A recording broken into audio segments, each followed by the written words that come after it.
Welcome, everybody. This is the Worker Co-op Startup webinar. It's a 90-minute webinar. There's a lot of content to get through, but we really encourage you to share any questions you have as they come up. You can put them in the chat. You can come off mute and ask them, especially if they're potentially applicable to a lot of people. Feel free to chime in at any time. For those just arriving, feel free to share in the chat a little bit about yourself. And there will be time at the end as well for questions. So we are recording this session, but feel free to have your camera on and feel comfortable to chime in with questions and discussion or comments or other things you have to share with folks. Thank you for being here. It looks like a smallish group today. But other folks will be rolling in, I'm sure. The U.S. Federation of Worker Co-op runs a technical assistance program called the Co-op Clinic. And that is where I focus my energy at the U.S. Federation of Worker Co-ops. And there's a lot more info at the website I just posted in the chat, usworker.coop/clinic. And what we do is we organize a national peer network of people who are coming from the worker co-op arena, who have worked in worker co-ops and are now advisors, right? They've gained certain expertise around governance or accountability systems or financial systems or things like that, business plans. And they are now advising other co-ops, either in the startup phase, the conversion phase, or even in growth phases or transition phases for existing co-ops. So you're welcome to submit a request after attending this webinar, if you feel ready to get some technical assistance, a direct project where we can help you work on your bylaws or hiring and onboarding systems or things like that. You can feel free to submit a request after this webinar at that website. You just click the get support button, fill out a quick form, and you can book a meeting with me one-on-one. We'll find you resources. So that's what we're here for. We're here to connect people to resources, to each other, and help them find the right technical assistance. We can refer you to other providers or professional service providers or technical assistance organizations in your area, that kind of thing. So that's just a little bit about where we're coming from. We're trying to give a kind of an overview here about the process so you can get a sense, but we're also willing to help in the guidance process as well. So for those folks just joining, please share a little bit in the chat if you'd like about where you're coming from. There's motel and yoga studio and some other projects. So great to have you all here. And actually, I'm going to do a quick poll. If you could share us kind of what stage you're at. Are you just in the idea phase and you're here to learn? Are you a startup that's made some progress? Are you exploring to convert an existing company into a worker cooperative? Or if you're in a different situation, feel free to fill that out.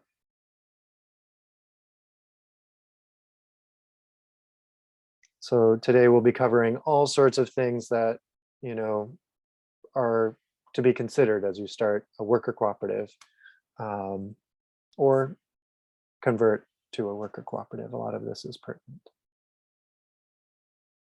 Great. So we have a few people with just an idea, early stages, and we have 2 people looking to convert. So great. We will cover a lot of useful material for both of those groups. All right. So let's talk a little bit about cooperatives in general.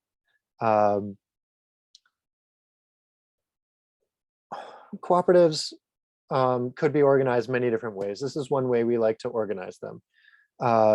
Consumer cooperatives are where people come together to purchase together, right? To buy together, to get access to goods that you can't get access to otherwise, or more conveniently, or more affordably. So people may be familiar with retail food cooperatives, groceries.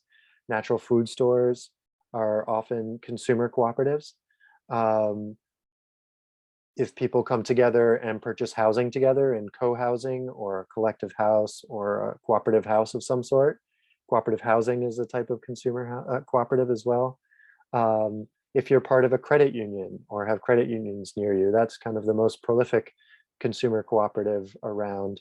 And there are other purchasing co-ops as well in all sorts of sectors. So credit unions, right? You come together and bank, and you're the consumer owners of that credit union or cooperative bank. Then there's producer cooperatives, where people have come together to have better marketing, to produce a joint product that could then get out there to the market better. So it's folks coming together to sell together. And these are very common in the agricultural sectors, right? Ocean spray, cranberry, it's the farmer owners, right? It's the owners of all those cranberry farms that have come together to form Ocean Spray. It's not the folks working in the cranberry bogs necessarily. All of those folks are owners of the cooperative. It's the owners of the farms. And they've come together to produce and create a product together, or to market together somehow. Cabot Cheese is a very active producer cooperative in the agricultural sector, with all the dairy farmers being the producer owners of that cooperative. Then there's worker cooperatives. That will be the focus of our webinar today. That's where your actual workplace, where the people working in the workplace have access to membership, to be member owners. And that makes up the majority of your board, is being a worker owner, worker member owner. There are also multi-stakeholder cooperatives, where some of these are combined, or you have both of these stakeholders in your cooperative as member owners. So there are grocery stores, for example, that have both consumer owners, or sometimes those are called community owners, right? And then worker owners as well. The folks working in the food co-op and the consumers are both member owners, and they have different percentages on the board, or different access to profit sharing and things like that. So multi-stakeholders are sometimes called hybrid cooperatives as well. Those exist in lots of different places. But we're going to be focusing on worker co-ops. Folks start worker co-ops because they're passionate often about the work they're doing, and they want to create that good work. They want to create fair pay and job security for the work they're doing. And they want, this ownership opportunity for them and for other people. And they see a need that exists in the community. That's what cooperatives are all about, right? Fulfilling a need that exists out there in the community, and doing it in a way that is equitable and democratic. So a thriving co-op has all of these components, but you might be stronger in some of them in the beginning over others, and grow into some of the other aspects of this.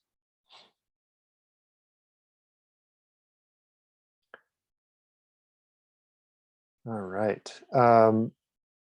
So when we talk about cooperatives, we talk about the joint ownership, right? There's a shared risk and reward. There's a financial benefit for the member owners. And there's also the other component is the decision making, right? That it's democratically controlled in the cooperative, in the organization, in the business. It's democratic. At a very least, every member has a vote for who's on the board. There's lots of other ways of being democratically managed and controlled, but that is the baseline. And so a worker co-op has both of these components, right? You have the joint ownership, the members are the owners, and you have the democratic control part. The members make the major decisions in the co-op. There are employee stock ownership plans, right? ESOPs. Those are where you have the joint ownership and the employees are the owners, and there's real benefits, financial benefits to being in an ESOP and being the owner of the company. But but they're not necessarily democratically controlled. There are some democratic ESOPs, and there are some ESOPs that are becoming more and more democratically managed. And then there are some organizations that are also very much in our federation and in our movement that don't have the joint ownership. Let's say they're a nonprofit organization where it's not an ownership situation, but it is a democratically managed and controlled organization. So staff-directed nonprofits, worker self-directed nonprofits is another, way to organize where you're a democratic workplace, and you have that democratic control, but it's not necessarily the ownership component. But so a lot of this is relevant to folks all along that spectrum. But today we're going to be mostly focused on the worker co-ops, worker cooperatives that have both these components, very much built in. So there are worker co-ops all over the US, all over the world, but we've been tracking the ones in the US. And there are probably upwards of 900 worker co-ops in the US, especially if you count the startups and democratic workplaces and all of those. It's definitely closing in on 1,000. The number is hard to track. We have about 500 verified worker co-ops that we actually got calls back and could verify that they're in fact worker co-ops as we did our surveys. But they're all across the US and in all sorts of different sectors. I see some people in agriculture. There's a strong worker co-op sector working on worker co-op farms and other agricultural products as well, seed companies. There are plenty of service-based cooperatives, tech co-ops. There's a whole networks of lots of different sectors we'll be getting into a little bit too. To give a little breakdown of the racial demographics of worker cooperatives, we are a majority Black, Indigenous, people of color movement. And with a strong concentration in the Latinx community, especially in New York City and the Bay Area, California and other places. They're large and multiple Latinx and immigrant-led cooperatives. So sometimes we have in our mind this kind of image of the 70s hippie, very white, it's a mainstream perception of co-ops, right? But the actual history of cooperatives is very different, right? There's a strong Black, African-American history of cooperation and folks who have been, working with unions and cooperatives for many, many years. And there's a well-documented book about it called Collective Courage that we highly recommend you check out by Jessica Gordon-Nemard. Really get to know what is this movement about, and not just rely on mainstream perceptions like that. So let's talk about the principles of cooperatives. These are 7 internationally recognized cooperative principles. For all sorts of cooperatives go by these principles. So voluntary and open membership in worker cooperatives, that doesn't mean you have to let anyone in as a member owner at any time. You can set out very clear guidelines for how to become a member, that there's clear mission match, that they fulfill the needs in your worker cooperative to fulfill the job roles that are needed, that they're dedicated to the longevity of the cooperative, that they share the core values, things like that. But what this principle 1 means is that you can't be discriminatory in your membership process or in your decision making about who becomes a member, right? So anti-oppression in hiring, in membership track, in your decision making processes is really key, and being proactive around equity.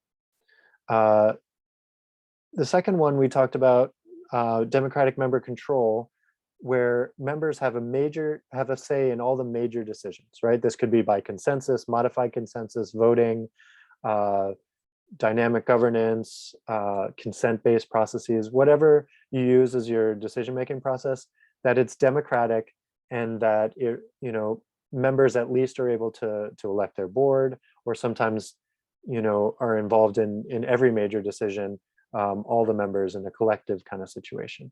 But whatever structure you have, that there's real democracy happening. And principle 3, we talked about this also in terms of the collective ownership. There's a shared risk and reward, right? There is a profit sharing mechanism in cooperatives for the members, right? There's a potential upside, and there's a shared risks for times of loss, and putting in membership fees in almost every co-op. There's some sort of input needed to become a full member. So there's that economic participation that's really key. Principle 4, autonomy and independence, doesn't mean you need to do it on your own, but it does mean you can't be subservient to some larger organization. You can't be a division of some national organization that is really calling the shots when it comes down to it. You can be federated, you can be in strong alliance with folks, you can even be a franchise, right? As long as each cooperative is really independent. It's not best practice to have an outside organization have veto power or things like that. You really, this principle is really about trusting members to do what's best for themselves and the cooperative in the long term. 5, education and training and information is an active thing in cooperatives, especially in worker cooperatives where you're sharing a workplace, not just an orientation when people come on, though that's important, but ongoing. Do you have open books? Do you have active information sharing, posted up or distributed in an accessible way to all your workers? And so that people can be fully informed so that they can fully participate in decisions and in meetings and all that kind of thing. Cooperation among cooperatives is such a key one in our movement. We sometimes shorten it to P6, Principle 6, P6. And that looks like lots of different things, whether it's coming together in conferences on a regular basis, supporting each other as co-ops get started. Food co-ops are notorious for helping finance or support other food co-ops that are starting in other locations. And we see some great work along supply chains as well. In Argentina, we see the Sanon tile factory creating the tiles that go into the 4-star hotel that is worker owned, Bauen, where they host the assemblies for all the worker cooperatives in Argentina, and the United Footwear Cooperative that was an Adidas factory takeover has a shop in there, and they do childcare together. And there's all sorts of both, supply chain, value chain work and collaboration beyond that in lots of different places regionally, and we try to help support this nationally as the U.S. Federation of Worker Co-ops. And then concern for community looks like a lot of different things in a lot of different places, but really it's about meeting that community need and taking into consideration environmental justice issues, climate justice issues, other community and gentrification issues as you set up your co-op and make your purchasing decisions, hiring decisions, accountability systems and things like that. So those are the 7 internationally recognized co-op principles. There are some additional principles that come from Mondragon, a large worker cooperative in Basque region, Spain. And union co-ops have adopted them. And some of the additional principles that exist there around sovereignty of labor, right? That labor really has the right to organize and have workers' councils and things like that. And the instrumental and subordinate nature of capital. That's a mouthful, but so if you think of capital, what you need, the funds you need to start a business, they're instrumental. Yes, they're key. If you don't have your revenue or your capitalization strategies, it's hard to do well, but they're subordinate to the workers and to the values and to the mission of your cooperative. So there's a lot more to be said about that, but that's a key principle. participation in management, and wage solidarity, right? There's often a cap in how much more the top earning person in your cooperative is making compared to the lowest earning. 6 times is, or even less. Sometimes people put in their bylaws, no more than 2-to-1 ratio, that kind of thing. Feel free to put any questions or any thoughts you have, as we go along. But those are principles, right? Co-ops are based on those principles. And in worker co-ops, it's this one worker, one vote situation, right? It's not because you own more shares that you get to have more say in a cooperative. So, the aims are really this democracy, right? The shared decisions, the prosperity in terms of any surplus you generate, the sharing of that amongst all the members. So it's a good approach for wealth building, community-wide wealth building. And then community shared vision and culture, right? So you're building community in these cooperatives and with these co-ops with the broader community. So all 3 of these areas are key again, but you may be stronger on one as you get started, but remember to take into account all of these aspects. So in another way to say it, people are democratically organized, right? And they own and run a profitable business. And you're running a business that benefits the community, right? So all 3 of these aspects.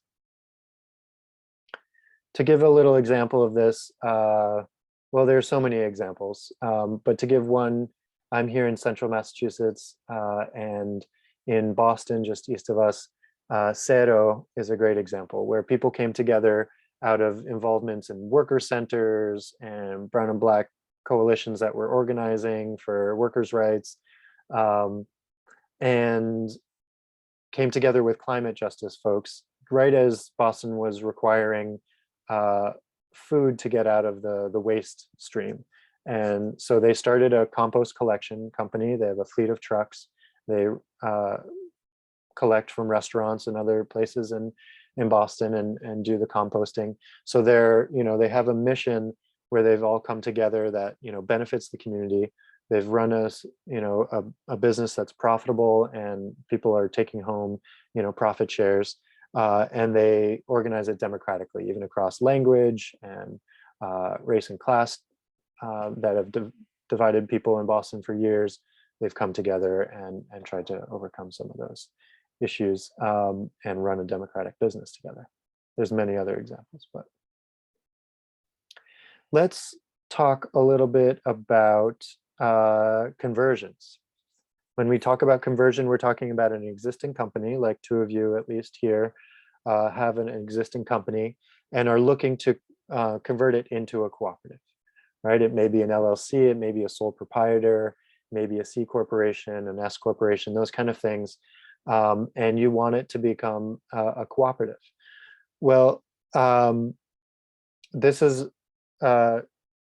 quite the process, right? It's a transformative. It's sometimes messy in the cocoon stage, right? As you're rearranging things, but the result really can be beautiful. Racial justice aspects can really bloom through the process. The real sharing of ownership, not just in the financial sense, but of the mission and longevity of the cooperative, can really happen through a conversion transition. Both in where the owner wants to stay in, or the owners want to stay in and grow and just have shared ownership. They don't want to be the sole decision maker and profit earner forever. They want to share those components. So or a retiring owner, right? If there's an exiting plan for the owner, converting to a co-op is a really good option as well. There are tax incentives where you won't be hit by the full tax bill like you would selling a business outright. There's great opportunities for preserving the legacy of the business and not needing to fire the employees, or to close down the business, or to sell it to some company that may have very different values. You can continue the legacy of the business in the cooperative and hopefully make one a really sustainable cooperative out of it. And so there's a whole network of people that are supporting this movement of conversions in the US. And I'm going to put in the website where there's some great stories and tons of resources and a bunch of technical service providers. It's becomingemployeeowned.org. And so if you're interested in this conversion process and haven't seen that website yet, I really recommend you read the case studies, watch the videos, and connect or request an intake with the Democracy at Work Institute that staffs that collaborative.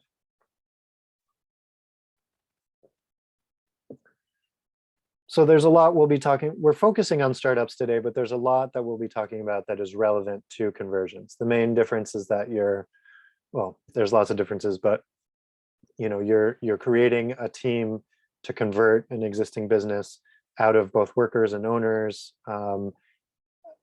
And that transition team already has experience in the business, whereas a startup may need to be doing a lot more of the business planning work and things on that end. So this is a way to start thinking about different ways of assembling your team, right? So we'll be going through each of these and what all the different components are around the internal workings of the co-op capacity, the nuts and bolts of the business development, and then the outward connecting work with ecosystem development. So this first one is co-op capacity. This first arena is thinking about shared vision, membership, delegation of work, and accountability systems. So we'll go into each of those. First is building a team with a shared vision, right? Moving past that lone genius idea where you have a vision, right? And I want to make it a co-op because I want to share. Well, you have to share the vision with folks too. So that's a process and can often take a while, and outside facilitation and strategic planning retreats or things like that, where you really hear the different vision from other folks. For example, I was doing documentary filmmaking in Worcester and was interested in forming a co-op and found 3 other people. Some of them were doing more audio work, some were doing youth and media work. We came together and formed this media cooperative, but it took us a good 6 months to a year to really come up with the shared vision and the name for it and the mission statement and things like that. And we participated in the co-op academy where we all brought our ideas and kind of formulated things together. And that was really key to having real democracy and joint ownership of the idea and the financials and everything else that comes into it. So sometimes groups, especially in Philadelphia, they've done this well. They've formed learning groups, right? Book clubs or different learning groups to understand more about cooperatives and figuring out what they have in common in terms of understanding the social and economic need of themselves and their communities. But whatever you do, it's really key to be meeting regularly, to be organized as much as you can from the beginning with a regular agenda, with tasks and things like that. We'll be getting into that.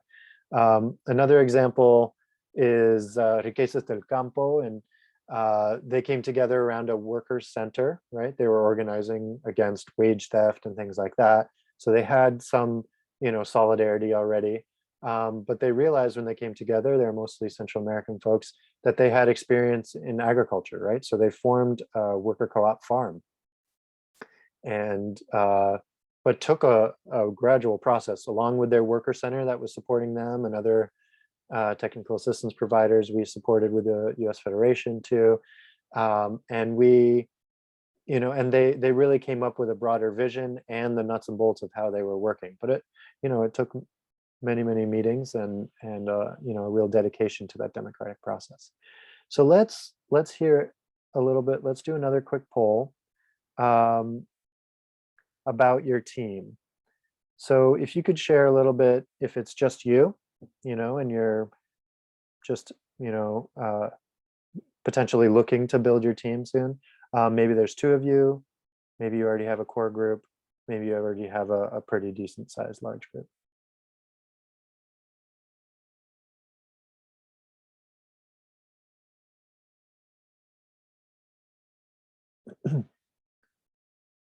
Great. So it looks like there's kind of a range. I'll share the results in a second. So it sounds like, yeah, it looks like at least, most of you have at least 2 of you. A best practice is to have 3 or more folks. 3 to 12 is kind of the ideal group for a core group getting started. And it sounds like some of you are there already, and that's great. Looking for other people to join your team is always a challenge, especially during a pandemic where you're not doing as many in-person events, but finding people that share the passion, doing even some interviews with people that have expressed interest to see if there's a real fit, both in what they bring in terms of skills and capacity, but also in terms of vision and things like that. As you're building your team, try to be as intentional about that as possible. So great. So a lot of you have teams. So as we go forward, think about who in your team would be strong on this kind of internal work, right? This first co-op capacity work is also thinking about what does it mean to be a member, right? Do you want membership to be something where people need to be working for at least 6 months so you get a sense of if there's a good fit, those kind of things. And you build out the systems of accountability, build out the systems of rights and responsibilities, right? It's really a great practice to do a workshop to think about, okay, these are the rights you'll have as a member. You'll have access to, good, solid, job secure work. You'll have access to the profit sharing, things like that. But you also have the responsibilities of participating, and we'll be going through more of these examples. And it's important to be asking for real contributions in this startup time, right? Real contributions of time, maybe capital, but future members too, that you've generated the value of a business. So as you're setting up your membership process, to be clear, like, people really have to invest and be part of it. Not, when you set your membership fees, you want to think about what is a significant, contribution that someone can make, but not prohibitive, right? And how do you set it up so that they can pay it over time, or so that they can take payroll deductions, take a few dollars off of each hour worked, so that they are earning up their membership share, or the membership fee. So this rights and responsibilities workshop is a great one to do, where you think about the financial participation, right? You have the right to patronage and profit sharing and good work, but you have the responsibility to pay your fee, to provide your labor, to be looking at budgets, especially if you're on the board or a finance committee or something like that. And if there are losses, you bear that burden as well. The educational opportunities and the responsibility to educate yourself. The governance, right? You're supposed to be voting for or running for the board if you have a board, or being very involved in the governance, right? That's the decision making and the policy making. But you have that responsibility to also do the autogestión, right? The self-management, to really walk the walk in the self-organization approach. And information, right? People should all have access to bylaws and financial policies and other policies. And then there's a responsibility to really be transparent as things are created. So there's a question here about shifting from recruitment to commitment in the startup phase. Yes. Yes, how do you do that? I'd love to hear if other people have suggestions on how to get from people who are interested or showing up occasionally to being like, yes, I'm dedicated, I'm ready to be a core member. sometimes you can make an agreement, or you can, uh, you can make a written agreement, or you can make an agreement at a meeting. Okay, this is what we're really dedicated to. We're going to be meeting once a month or twice a month or whatever it is, and we're going to be putting this together, and we're ready to make the commitment together. And if people are able to do that, then they're potentially good candidates to be your core group or steering committee that then becomes your founding board or founding membership of your cooperative. Um, Other practices, if people have them, or thoughts on how to solidify that commitment is good. I mean, there is if you get a financial commitment, that can help sometimes, but you don't want it to be prohibitive again. Um, I think the other thing is about task sharing, right? And I think that's the next slide, really thinking about delegating that work, right? So if people are committed and they're taking on real tasks that, sometimes may not be just the easiest task for them. They have to learn how to do something and then do it. That shows commitment. And this first arena, committee or person that's thinking about co-op capacity will be thinking about how to really distribute that work and to find where people are ready to show up and take on things, not letting one person take on everything in the startup process or in the conversion process, and really, finding tasks that really work with their skills or areas they want to build skills, and then getting the resources they need to do that, right? It may be tricky for people because your core group may not have all the skills, and you need to go out and get them and get the training and get the extra support. But it's key to have accountability from the very beginning too. Um, and this is another way you can show if people are committed, if they're following through on these systems of accountability, right? So you name the tasks and you say by when the task will be done. So be as specific as you can, right? The person will finish this flyer and have it sent to the full email list, by this date, 5 p.m. this date, like be as clear as you can. Write that in the notes. Have a spreadsheet where you track these tasks. And then you check in on progress at every meeting or every committee that is dealing with these. You come in and check on those tasks, and you celebrate when they're done, on time or early. And when they're not, it's not about shaming the person who's not doing it. It's about figuring out why they haven't been able to follow through on that task. What extra support do they need? What is getting in their way? Have they taken on too much? Do you need to redistribute some of the tasks? Those kind of things. So setting up these systems, we have toolkits and things that we can share with you. We have a mini guide on our website about accountability systems. But we encourage you, even from the very beginning, where you're doing informal meetings and you're just going out and learning more and getting more resources, set up those tasks. Don't just do it all yourself. You'd be surprised if people are ready to step up and take on different things. So let's do a little example. Llama Pepper Farm. They love growing their peppers. They love having these llamas walk around their farm, and kids get to go up and see those funny looking animals. And they were just passionate about it, right? They dove in, they were growing their vegetables, selling them at the farmer's market. And their meetings were kind of a mess, right? They didn't know, they were just swapping responsibilities all the time, and they didn't have much structure for their meetings. So, year two, especially in their downtime, in the winter, they said, okay, we're going to take a step back.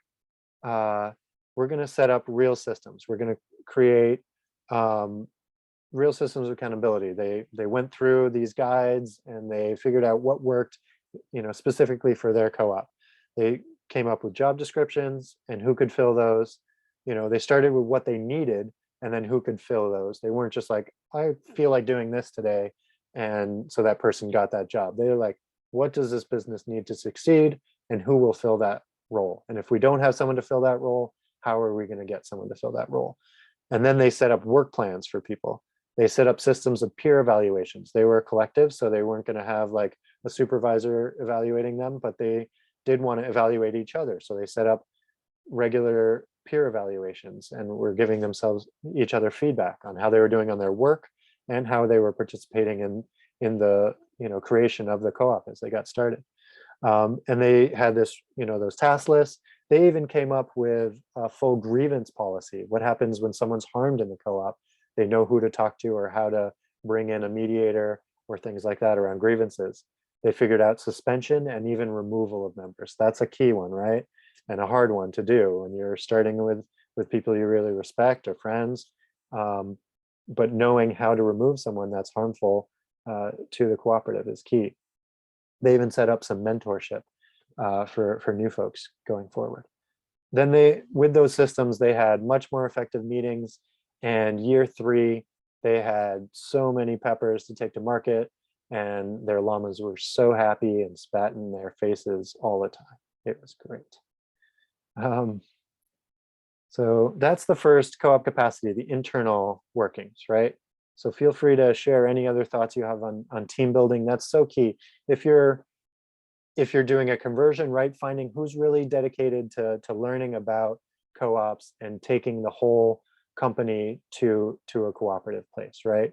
Ready to set up the trainings to get the resources needed. If you're doing a startup, right, who's really going to be thinking about the different tasks and distributing those and setting up good systems for your meetings.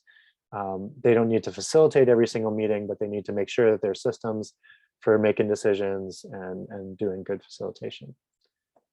Collecting resumes, that's great. Yeah, even if it's an unpaid position right now, you're just getting started, or you can still get resumes, you can still do interviews, you can still do a skills survey for the person, you know, that's expressed interest, and make sure that there's a good fit before you take on whoever who may have so many other responsibilities that, you know, maybe they have a great passion or good connections or something. Maybe they're a better fit for an advisory board than a core group member. Yeah, you can really try to parse that out as much as you can. All right. So one more poll I'd love to hear as we go into this third arena, where you're at around experience with small business. So maybe you don't have much at all. Maybe you've helped one, maybe you've done quite a bit. You've run your own business, or you've started multiple businesses.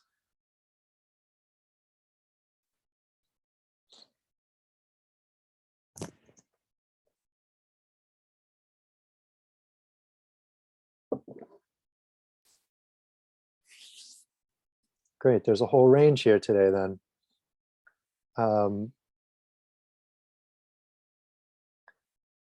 So we have some folks who are just new to the small business and startup kind of arena, some people who have already done some work, and some people who have quite a bit of work on this. So feel free to chime in if you've done this before and have tips for people that are looking to start a business or build democracy in their existing business.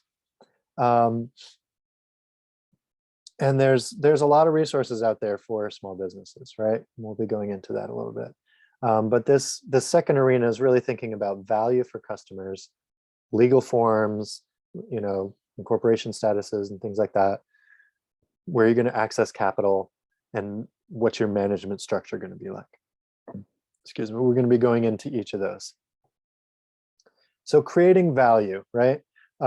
Some of us come to co-ops. I did because I was really passionate. I came from the nonprofit arena and community organizing arena, and I was just passionate about you know, the community aspects of things, and I didn't have business experience. But I learned pretty quickly, if you don't have the revenue, if you don't have the, you know, the financial sustainability, all the rest can't really happen. So really understanding, you know, what the value you're creating for your customer is, really going deep in understanding where they're coming from. What is the problem that they're facing? You know, how are they not getting what you're able to solve, right? What is that key problem? And really understanding, like, what are the details of that barrier, and how is what you're going to be offering in terms of your product or service that will help them get there, right? What's the current solution that most people are going towards, and why are they dissatisfied with that? And then what's the solution that you're going to offer that is what? Is it going to be more affordable, more convenient, higher quality, higher accessibility components around language? What is it that you're offering that other people, you know, are not offering that you will really, find some solid base of customers and a real market for your business, right? So there's lots of resources out there for small businesses that are, the lean startup model is a good one, where you go out there and you try out your business idea, right? Start.coop has a bunch of resources for that. There's a self-paced training you can do about that takes this lean startup model, right?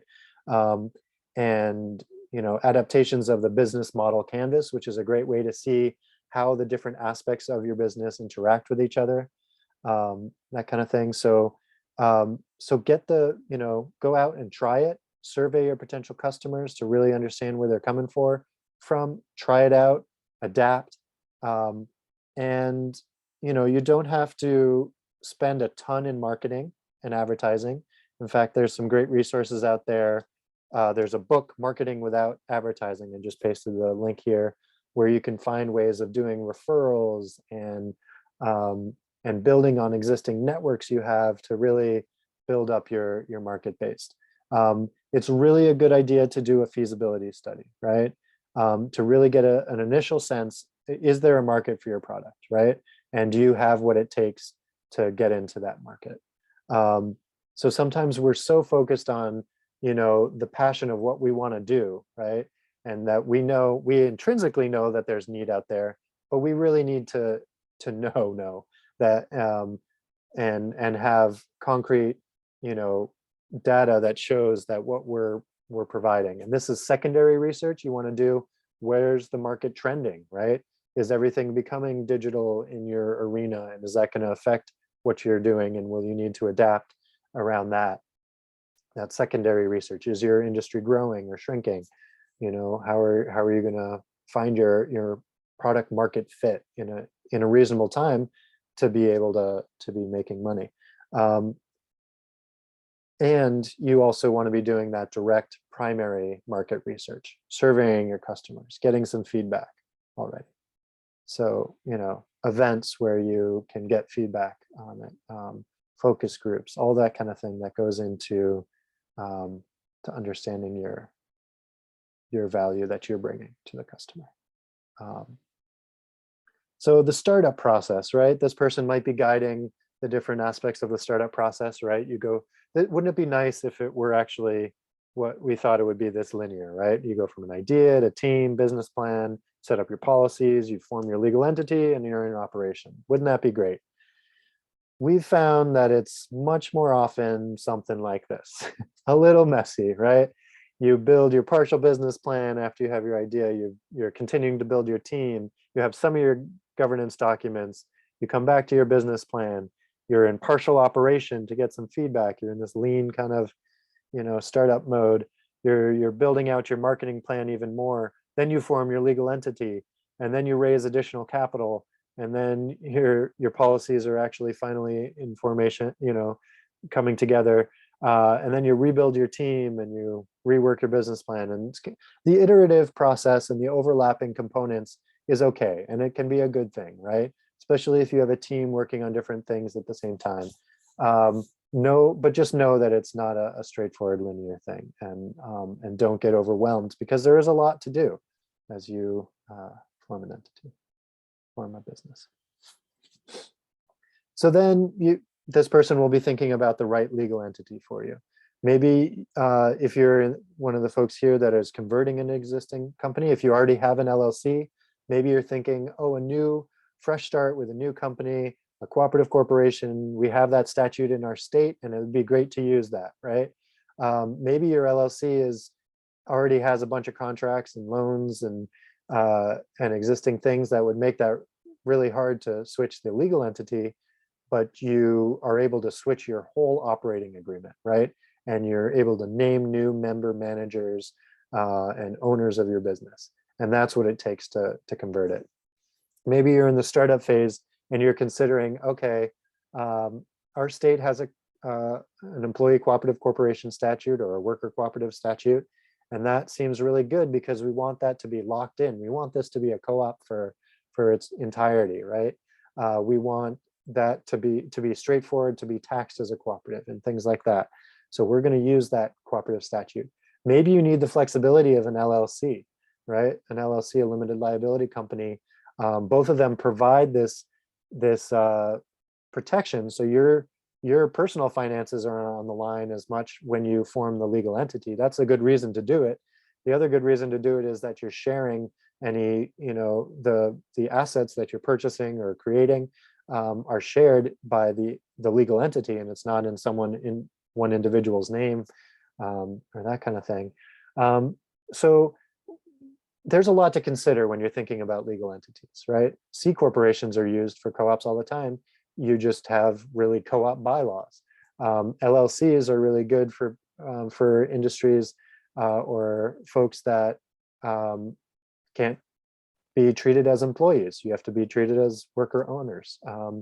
And lots of different other reasons. People are familiar with LLCs, and if that's who you have connections to for your accountant and lawyer and things like that, we can connect you to co-op specific. But if you have a local one you like to work with, there are some benefits to LLCs for that purpose. So you really want to start thinking about some of these questions that are listed here, and then go talk to a lawyer and get your specific advice, right? So how do people become members, right? Do you want a trial period or not? How do you make decisions, right? Is it, are you going to be voting, and are you going to have a board or not? Is there a cost to join? What's that cost ballpark going to be? Do you want a profit sharing mechanism? Do you want to be able to share your profits? And we'll be going into that in a second. And do you need outside investors? That's a big one, right? There's other questions to consider too, right? What state are you doing your business in? Are you doing it in multiple states? There are some states that have limited cooperative associations that are very flexible process that allow for investor owners and specific founder classes and things like that, but not all states have that. So take into account a bunch of these considerations, discuss them as much as possible, and then go to a lawyer and get that support. And we can connect you with the lawyers that really get it. In terms of profit sharing, there's a great mechanism if you're a cooperative and you're being taxed as a cooperative. You can use this, what the IRS calls Subchapter T. And so any surplus that's generated by members, you have a decision: how much goes into your collective account and gets taxed at the corporate level, and how much goes to profit sharing to the members in the form of member patronage, it's called, because it's based on the amount of hours worked. In a consumer cooperative, your patronage is how much you buy from the co-op, right? If you're part of a food co-op and you buy there a lot, at the end of the year, if they've had a good year, you get the patronage, certificate or whatever that based on how much you've purchased. In a worker co-op, it's how many hours for the most part. There are a few other ways to do it, but that's usually how it's calculated. And so if it's allocated to member patronage, then that's that individual's money. That's their funds. And it's taxed at the individual level. Now you have this mechanism in co-ops where you can reinvest a whole bunch of that patronage that's allocated back in the co-op, and you can keep it on your balance sheet for the health of the cooperative. You can, use it as working capital to grow your co-op, and you're not taxed twice on it. But you do need to do some of it in cash to at least cover their taxes on that. So those are called written notices of allocation, and you don't need to know all the details of this. I know we're going through a lot pretty quick here. So, but know that this exists, and there's some good profit sharing mechanisms for co-ops where you're not taxed twice. So this person is also thinking about startup capital, right? Where are you going to get your capital? There are lenders, there are banks that get co-ops, but there are lenders that specifically understand co-ops, and they're not going to be asking for people to put up, their house as collateral. Collateral is what you need to put up if the loan is going to be paid back. You try to find collective collateral, or some lenders may not even ask for a full collateral. Um, and those lenders are really good at looking at financial projections for co-ops, either for the conversion process. All the co-op lenders are familiar with conversions, or for the startups, right? They can look and say, okay, you're not quite ready for this kind of capital yet, but we'll work with you until you're ready. Most of them are really eager to see you succeed, and usually don't say no outright. They say not yet, and build this component, and we'll help you connect to this. And maybe you can get some funds to get a technical assistance provider to get here and get ready. So lenders are great. And if you want a term loan, or if you want, the other thing is equity or equity-like investment, right? So usually those in co-ops are non-voting, right? You'll accept this investment, and you'll do your best to pay back, when you're doing well, to pay back that investment, even with some potential interest on it. But we're not going to give you a vote like an angel investor potentially in another startup. This is a co-op. We have our autonomy. We appreciate your investment. And so you might want to be thinking about that way to do it. There are direct public offerings so you don't need just those big investors. But a lot to consider about how you get your capital. Don't try to start undercapitalized. It's one of the #1 reasons small businesses fail, co-ops included. If you try to get into a major market with insufficient capital, it's really setting yourself up for a real struggle or failure. And don't let one person put it all on their credit card. Form your entity, get a loan or some investment, and really make it work for the long run. Be careful of securities laws if you're taking investments of any kind. So check with a lawyer on that. This person is also going to be thinking about the governance and management, right? How do you make decisions and policies? Are you going to have a board, and who elects that board, right? We'll talk about the members maybe electing a board, and then the board overseeing the management, who then oversees the members, workers that are doing their work, hires and does that kind of thing. And it's this kind of cyclical process in a lot of cooperatives. But you can get creative. It doesn't have to be a board. You can have everyone on your board. All the members are also board members, and you're more committee based, or you have a dynamic governance like a sociocracy model where there's rotation and committee based, team based, empowered teams that do a lot of the decision making. So this second arena person is really thinking about all sorts of components that are about the business model, financial structure, legal structure, creating value, that kind of thing. So that's a lot in this second one. So make sure you have people with experience or willing to really get down and dirty with the business model. The third area is the ecosystem development, right? Connecting to the different players around you, getting technical assistance, connecting to social movements, getting customer commitments, and maybe some connection to government support. So first, around technical assistance, you may want to get TA from lots of different places. Co-op developers, there's a number of organizations that do co-op development. That's their mission, and they're really good at democratic processes, right? The Coop Clinic has a bunch of co-op developers in our arena, in our network of peer advisors, and that's our forte. Thinking about the governance questions, the democratic processes, the accountability systems. But there's also a lot of free support out there on the small business side of things, right? So is there a small business development center in your area? Is there a university that offers business services? Those kind of things. For 70% of building a strong business plan, a cooperative business plan, is building a small business plan. So there are structures out there to support you in doing that work. And so pairing, and then maybe you find a SCORE chapter of those retired folks to look at your business plan components and the financial projections, but then you find a co-op developer, or you get a peer advisor from our network to really go through the governance kind of things. So finding those different supports is key, and making sure you have the right folks that get co-ops for the co-op specific components. Connecting to social movements is really important. Being a catalyst for change as a cooperative is, is a real potential. And but that and often co-ops have that mission and vision as you get started, right? Folks are in it, they're activists, they're organizers in their movements, but they didn't plan out the long run and didn't build that into structures of your hiring, and that gets lost over time. So remember to be intentional about your hiring systems so that you keep those components. And then if you say you're going to do something for a movement, do it, live up to it. Some examples of some co-ops that are really doing it.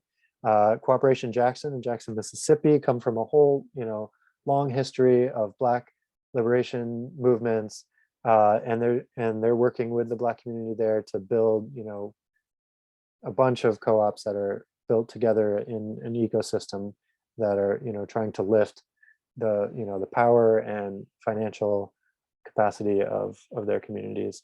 New Era Windows and Cooperative, New Era Windows and Doors in Chicago were, part of a union that they recovered their workplace that was going to shut down, and are part of worker centers and things like that, movements. Design Action Collective does a lot of the artwork for movements on sliding scale basis. And there's many, many more examples out there. Feel free to chime in with any questions or thoughts you have on this. The U.S. Federation of Worker Co-op has member councils, so we kind of exist to connect you to these movements, right? The Racial and Economic Justice Council meets to think about, how worker co-ops are connecting to those movements more broadly. We have a Policy and Advocacy Council. If you join our federation, you can be involved in these councils. The Movimiento de Inmigrantes and Cooperativas, immigrant movements that are involved in worker co-ops. And then there's union co-ops. And you think about, okay, if you're a member owner, why do you also need a union, right? Some people, it doesn't seem to be a clear connection, but there's a lot of benefits if you're starting a worker co-op to think about involving a union, right? Unions have resources. We're in touch with dozens of unions that are ready to put funding and staff time and other resources into starting co-ops. It could really, worker co-ops coming together can be a real boon for unions themselves too. So, and then it's another layer of worker protection, especially if you're going to go to scale with your co-op. There are stratifications that happen, and having a union and a union committee and a council to have another layer of protection is key. And then through your union, if you're affiliated, you can have more organizing power. You can be part of that whole mechanism to have industry impact. So for example, one of the largest worker co-ops in the US, Cooperative Home Care Associates in the Bronx, is affiliated with SEIU union, where they have had an impact on the home care industry in general, because through that union involvement and other things. So we have a regular call with the Union Co-op Council. If you're interested in this at all, get involved. You can sign up for the email list at unioncoops.org and get a lot more. All right, and getting commitment and from customers, we've talked about this, right? But pre-selling, getting coupons out there, going to find anchor institutions, that's hospitals, universities, federations of faith-based organizations that aren't going anywhere and have in their mission to support the community in certain ways. Well, how about getting contracts from them to purchase from your co-op and to have that as a growth strategy? Doing polls, forums, all sorts of social media engagement. So this person should be really the networker. And then aligning with government goals, thinking about, is the government having, do they have certain grants or initiatives where there's, city official, city staff people who are ready to work on business development in certain geographies. Can you become a preferred vendor for your city, municipality, state? And then, can you get any workforce development funds to pay for the training, the technical assistance those grants, the deliverables for workforce development grants are exactly what you're doing as you're starting a co-op. So consider all that.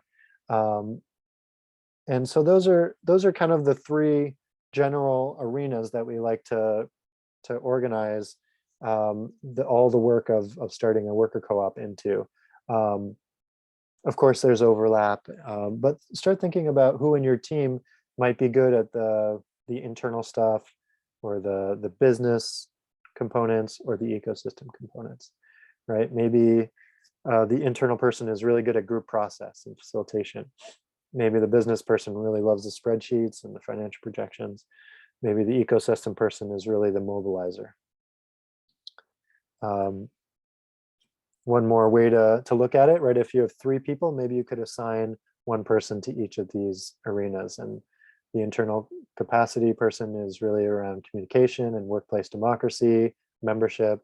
The business person is around product and finance and legal and management structures. And the community person is really making the connections out there to suppliers and alliances. So it's just a suggestion of way to organize it, but really think about who else, if you don't have the capacity in your team, who else could be, joining your team to support in one of those arenas. The U.S. Federation Worker Co-op, we're the national grassroots entity that we represent, we organize with, we support, we build technical assistance for worker co-ops. And we have member benefits. If you join our federation, you can get access to the technical assistance that I'll be sharing a little bit more about. And there's also, it's hard as a small business to get good health related benefits, right? Vision plans and dental plans. Well, through our federation, you can get really good prices on those. We also have those peer networks and member councils. We have a bunch of events that we offer, and you can get discounts on those and other training and resources. And then policy, right? You can get involved in building the groundwork that's needed to have a co-op friendly environment in your locality and at the national level, through advocacy with us. So consider joining at usworker.coop/join. There's a startup membership category that's $250 a year. That gets you access to a bunch of this stuff, and or all of this stuff, and is flexible as you're in the startup process. Maybe you're not quite in full operation. And there's also a conversion that's also $250. So if you're in that conversion phase, you can join fully even before you've formalized all your co-op stuff. There are movement partners all over, right? So there's many more than are shown on this map, but we're here to connect you. Or there's also a directory on our website. So if you go to usworker.coop and look for the service provider directory, you can get connected to other folks as well. We have a bunch of online resources at usworker.coop. I'll be going over a few of them, but there's a lot more.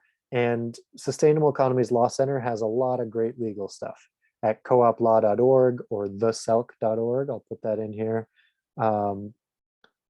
Theselc.org. Check it out. There's tons of info about co-ops and solidarity economy and nonprofits that are interested in co-ops. If any of you are involved in nonprofits, feel free to come up with questions. We're getting close to the question section, so start thinking of questions you have. They have a lot of resources for nonprofits that are doing democratic workplace stuff. And here at the US Federation, we can do a lot of different things. We can support with a bunch of resources, and we kind of have packages that might help you think about, okay, governance, our bylaws and board structure, that might take 10, 15 hours. Setting up our books with a chart of, the chart of accounts with a co-op bookkeeper might be another 10 hours. Really getting your financial systems in place. Impact, marketing, right? We can come in on the business plan of marketing. And we have packages for conversions and that kind of thing. So it's a fee for service thing, but we have some grants if you're in rural areas or in a few other geographies. So definitely get in touch. We have some free guides on our website that are kind of, just summaries of what you should think about around building your team or hiring or onboarding, and where to get those more extensive resources that exist for each of these conflict and accountability systems, funding for technical assistance. You might have all these needs to get support on governance and business plan and all that, but you don't know where to get it, where to get the funds to pay for it. Well, this guide can help you get started on that, though it is, of course, challenging. We have one on setting membership fees, getting financing, the capital raise, and then co-op structures and decision-making, right? What structure fits the way you want to work?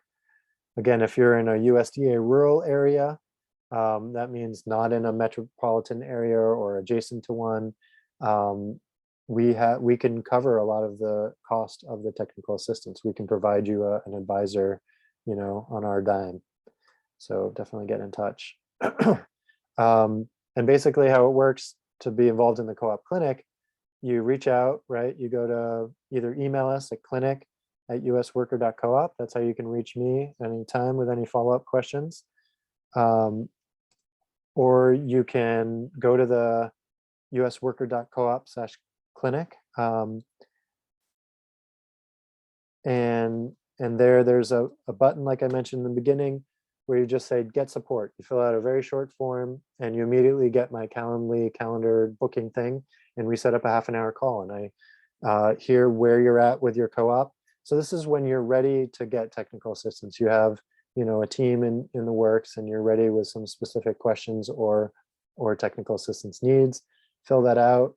We'll set up a call. I'll get you some resources right away and maybe a scope of work of what it would take to get that advisor on. Then I would match you with the right advisor, and you could give feedback on that, scope of work, and then we'd bill you and or help find, funds to cover it. So we do have some upcoming events. I did not update them here, but they are updated at usworker.coop/calendar. So check it out there. And there's a bunch of other webinars we have coming up this spring and summer. And we have conferences and things like that. So definitely check out the upcoming events. And love to hear your questions. Feel free to come off mute or put your questions in the chat. Either way, anything that might be helpful, happy to.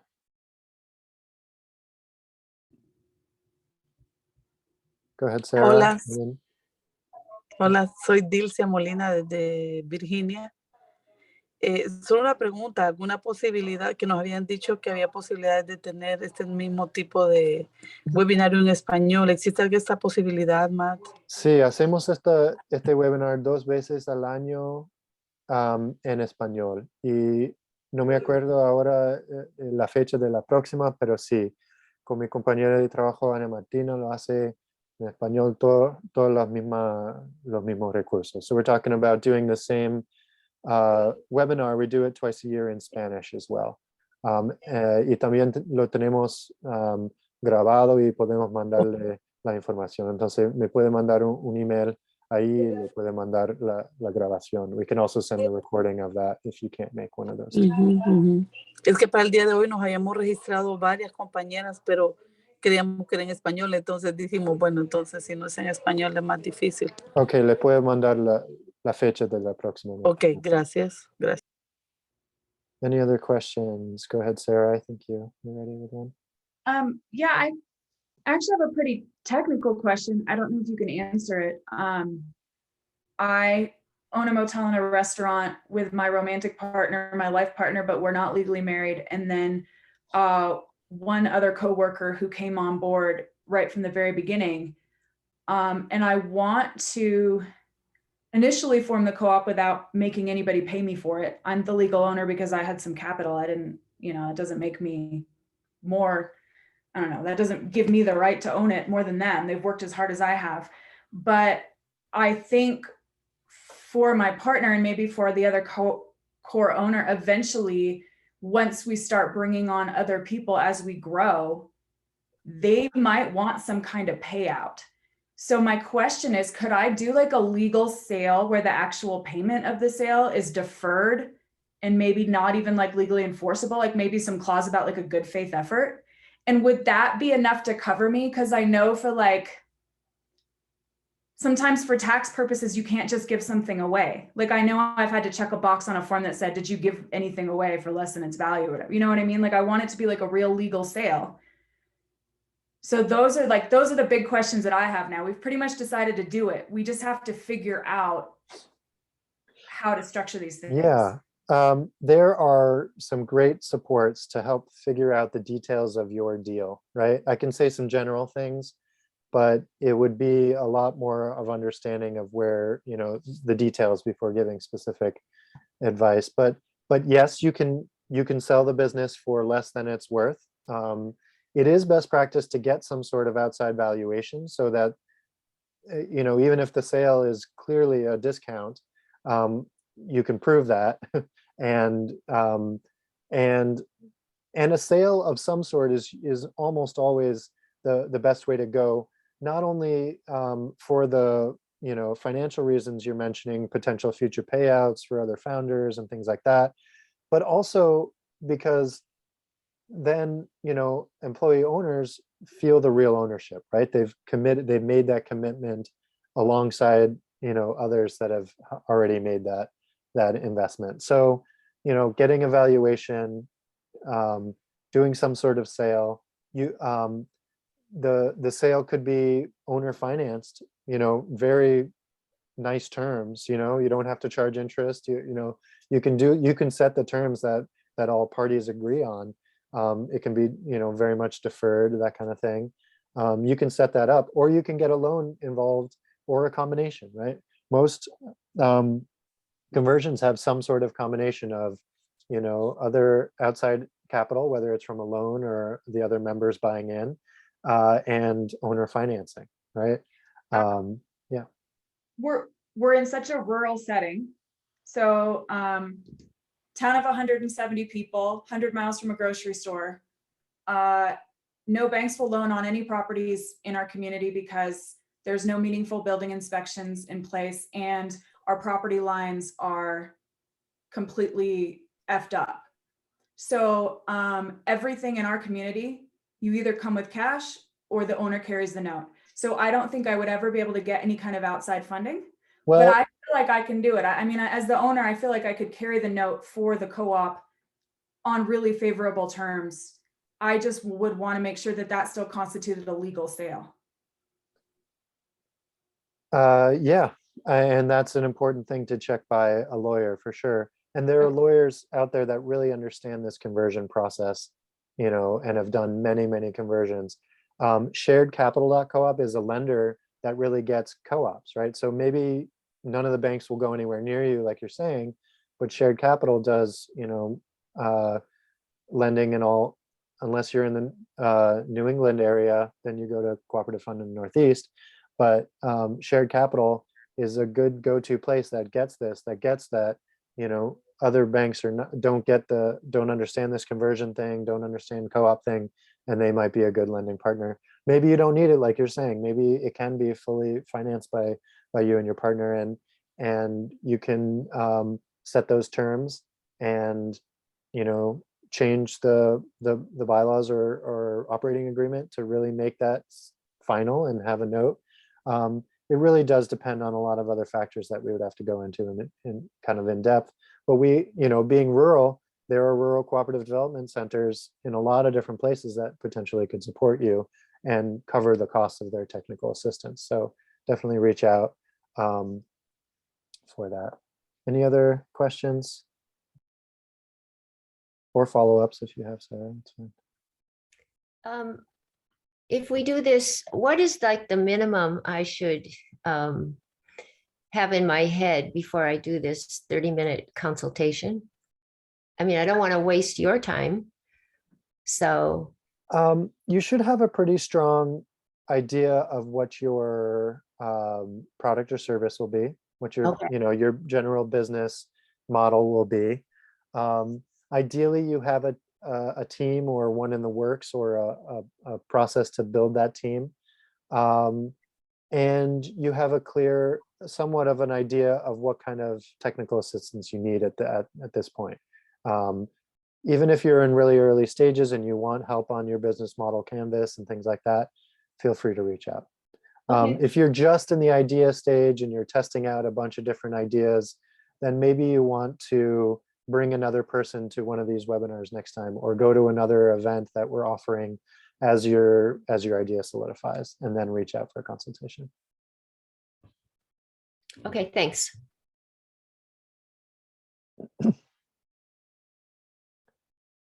Feel free to put questions in the chat or come off mute and ask them.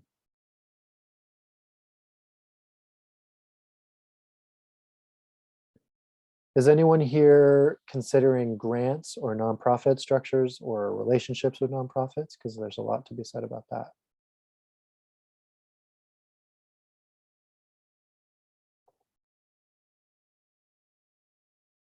No? All right. That's good to be straight up figuring out your small business and the revenue streams from that. Grants can be tricky. They can be useful, but they can be tricky as well.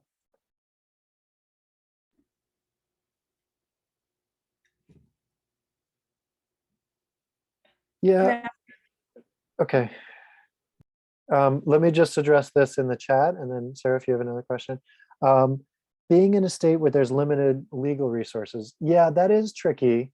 But there is a growing network of lawyers who get co-ops, who want to support co-ops, who have sliding scale fees, who, and so connect with us, email us, and we can try to find a lawyer. And if there's not someone in your state who really gets co-ops or is, part of this mission-based, professional guild, then there might be someone in another state that can advise a local lawyer that doesn't get the co-ops, but can ask that other lawyer on the co-op specific things, or might be able to help you with a lot of things.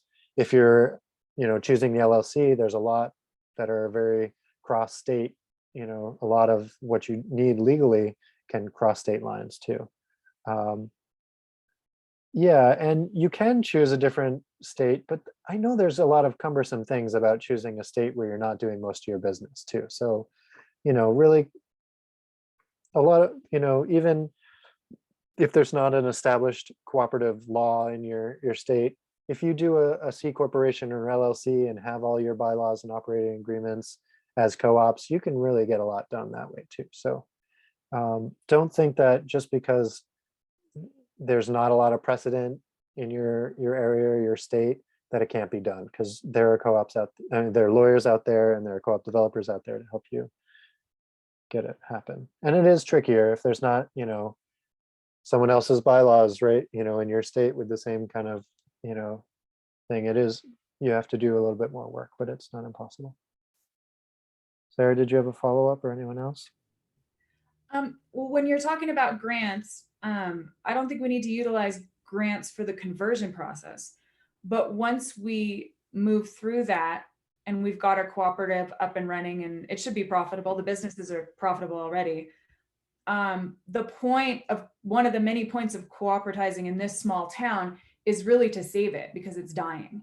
And so my plan, kind of step 2, after we have our own house in order, is to work with our local chamber of commerce to get grants, access to more grants for our community. And I think if we're structured as a cooperative, I feel like that would help us.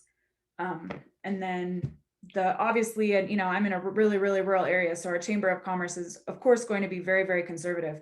But when it comes to preserving the community, I feel like we're pretty much all going to we won't all be 100% in lockstep, but we will have some mutual goals that we can work toward for sure. Yeah, and especially like the pandemic funding and government grants and workforce development grants, like I mentioned, those are great fits to go directly to you or to, an entity that can hold it and get it right in your hands for job training, job preservation,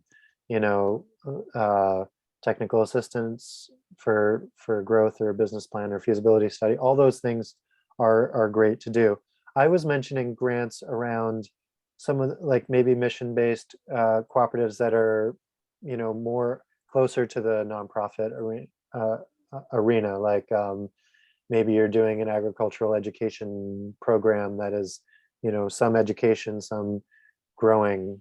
I saw that, I think there was a beekeeper here, right? Maybe there's an educational component that you can get a grant for, but you want a co-op to be autonomous, right? So maybe you don't want to be a nonprofit yourself.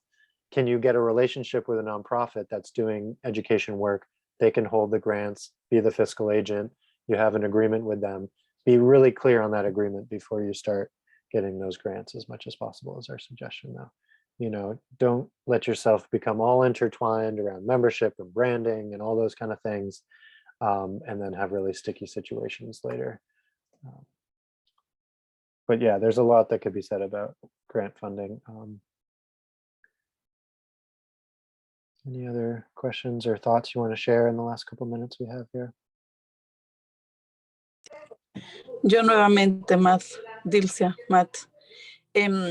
¿Ustedes tienen una sugerencia de abogados que puedan ayudarnos a nosotros con la parte legal de la conformación de la cooperativa? ¿En dónde están? En Virginia, o en un poco rural de Virginia, entre Fredericksburg y Orange. Sí, hay muy buenos abogados ahí. Me puede mandar un email y le puede conectar. Okay, There's sí, definitely some good co-op lawyers in Virginia. Sharing. Sí, porque nosotros venimos de la experiencia, somos una organización autosostenible, nunca, no somos ni non-profit, ni 501c3, nada de eso. Venimos de nuestra propia autosostenibilidad, entonces creemos que es necesario conocer abogados que conozcan del tema porque no sabemos. Y recién estamos queriendo organizarnos en cooperativa.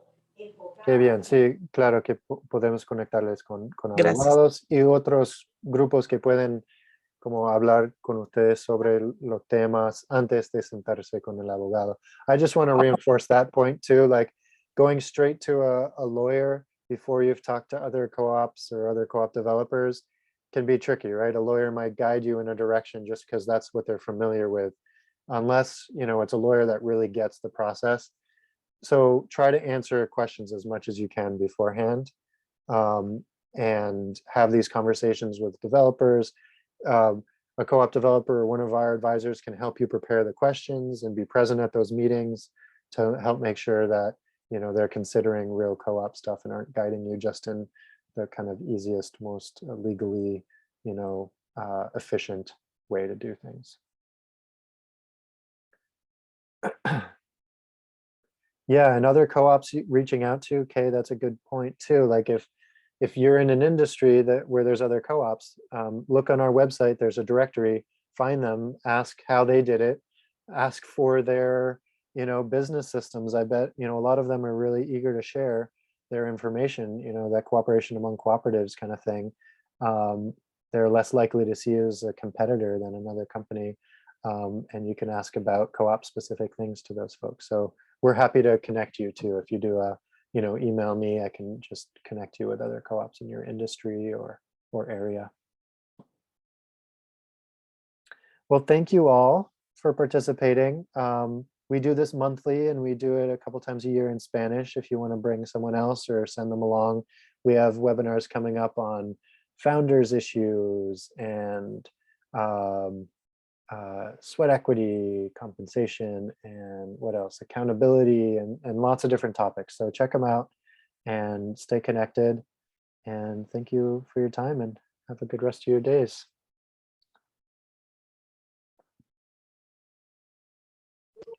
Gracias. Gracias por venir, Dilcia.